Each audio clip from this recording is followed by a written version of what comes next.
몇 년 전에 행정안전부에서 발표한 인터넷 중독 실태에 관한 설문조사를 본 적이 있습니다.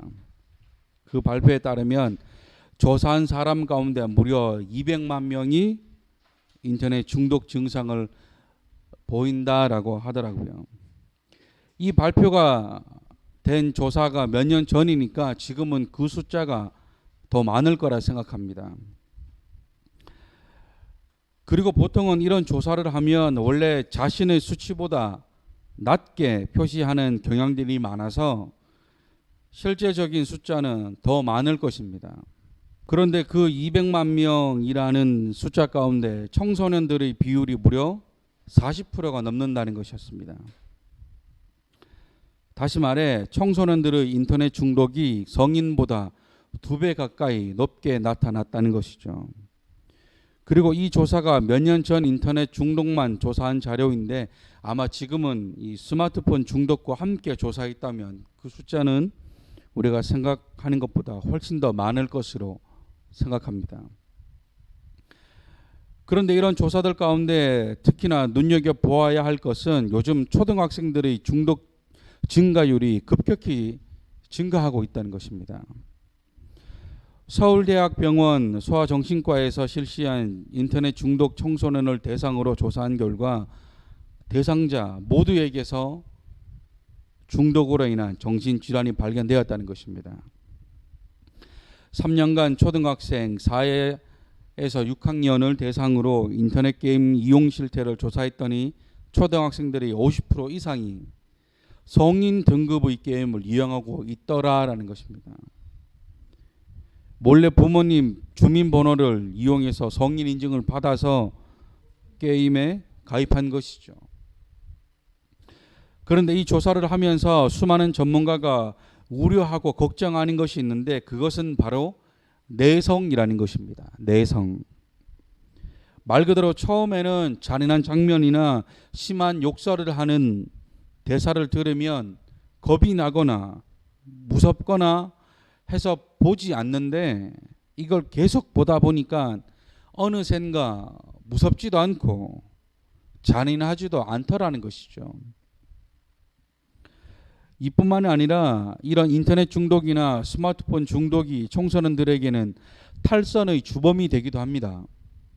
인터넷 채팅을 통해 불량한 어른들을 만나게 되기도 하고 서로 마음이 맞는 사람끼리 범죄를 저지르기도 하고 해서는 안 될 행동을 마치 자랑인 것처럼 하고 있다는 것이죠.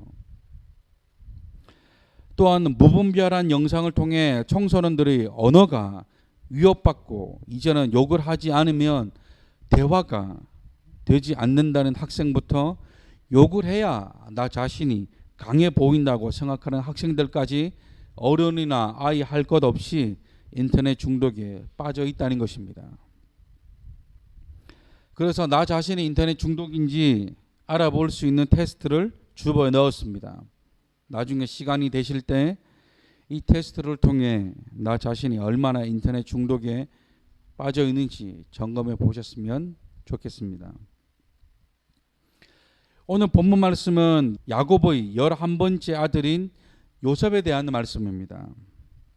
또한 요셉의 많은 이야기 가운데 요셉이 형들의 질투 때문에 애굽의 노예로 팔려간 후 애굽의 보디발이라는 장군의 집에 들어가게 되면서 일어난 일을 다루고 있습니다.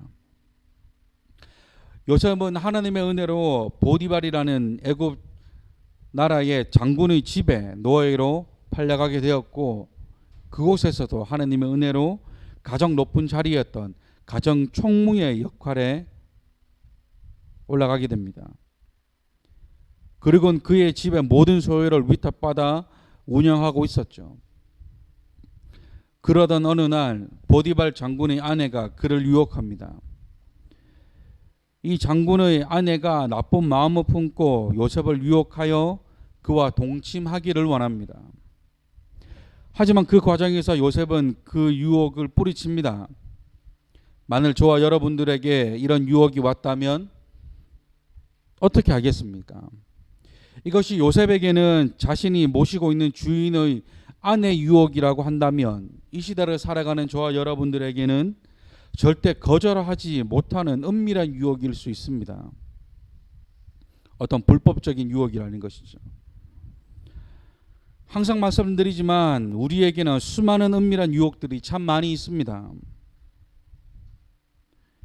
이번 한 번만 눈 감으면 더 높은 자리에 올라갈 수 있다는 유혹, 불법인 것을 알지만 이번 한 번만 그냥 눈 감고 넘어가면 나에게 큰 재물이 들어올 수 있다는 유혹, 이번 한 번만을 조심하셔야 합니다.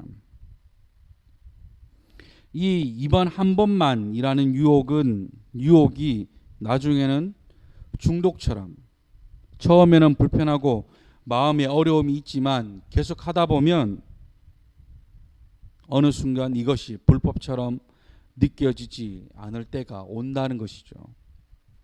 인터넷 중독이나 스마트폰 중독이나 모든 중독이라는 것이 처음에 다 이렇게 시작한다고 합니다. 이번 한 번만. 그러나 우리는 요셉이 장군의 아내 유혹을 거절했다는 사실을 알고 있습니다. 생각해 보면 노예 신분에서 주인의 아내의 유혹을 거절하기란 쉽지 않습니다. 또한 젊은 요셉에게 있어 성적인 유혹을 거절하는 것 또한 쉽지 않았을 것입니다. 하지만 요셉은 단호하게 그 유혹을 거절합니다. 그런데 이 유혹이 한 번이 아니었다는 것이죠. 창세기 39장 10절 말씀입니다. 여인이 날마다 요셉에게 청하였으나 요셉이 듣지 아니하여 동침하지 아니할 뿐더러 함께 있지도 아니하니라. 이 보디발 장군의 아내가 매일같이 요셉을 유혹하는 겁니다. 또한 어떤 날에는 요셉이 집에 갔는데 다른 종들이 아무도 없는 거예요. 그러나 요셉은 그런 유혹이 있을 때마다 계속해서 그 유혹을 거절합니다. 이렇게 요셉이 그런 유혹을 거절할 수 있었던 가장 큰 힘은 무엇이었을까? 그것은 하나님을 향한 두려움입니다. 그가 고백하길 본문 9절 말씀에 내가 어찌 이 큰 악을 행하여 하나님께 죄를 지으리까? 라고 고백합니다. 이것은 그가 주인의 아내의 유혹을 받아들여 죄를 짓는 것보다 그 죄를 지음으로써 하나님께 받게 될 심판이 더 무서웠기 때문이라는 것입니다. 더 정확히는 이 두려움은 오히려 하나님의 사랑이 너무나 많았는데 하나님께서 지금까지 나를 인도하셨고 앞으로도 인도하시고 놀라운 일들에 대해 내가 신뢰하고 있는데 어떻게 하나님께 내가 범죄할 수 있을까? 어떻게 하나님을 실망시킬 수 있겠는가? 라는 것에 대한 두려움입니다. 다시 말해 요셉은 바로 하나님 앞에 서 있는 것처럼 모든 상황을 바라보았다는 것입니다. 이것이 우리가 가져야 할 신앙인의 모습입니다. 어떤 상황에서도 나 자신이 하나님 앞에 서 있다는 인식을 가져야 한다는 것이죠. 이것이 오늘 말씀의 제목인 하나님 앞에서 코람데오 정신입니다.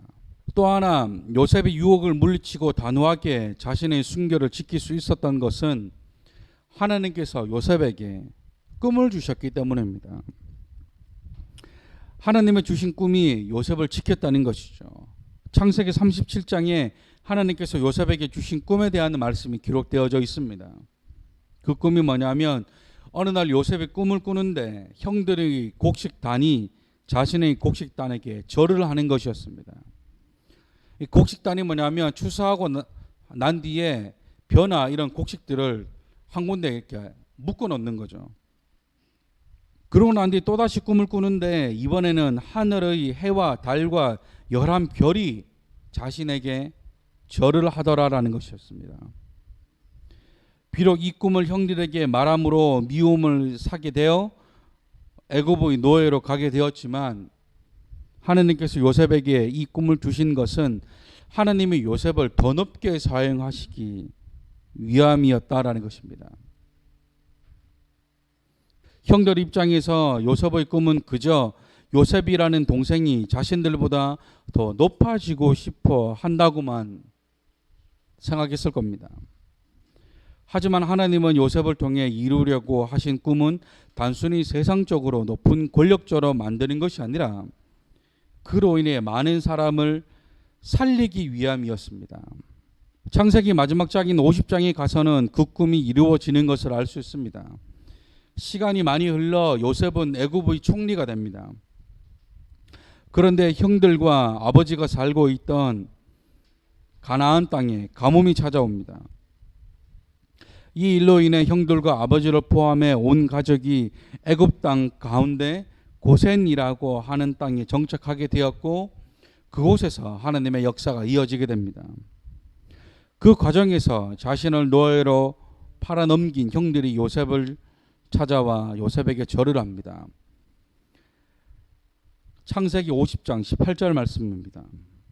그의 형들이 또 친히 와서 요셉의 앞에 엎드려 이르되 우리는 당신의 종들이니이다.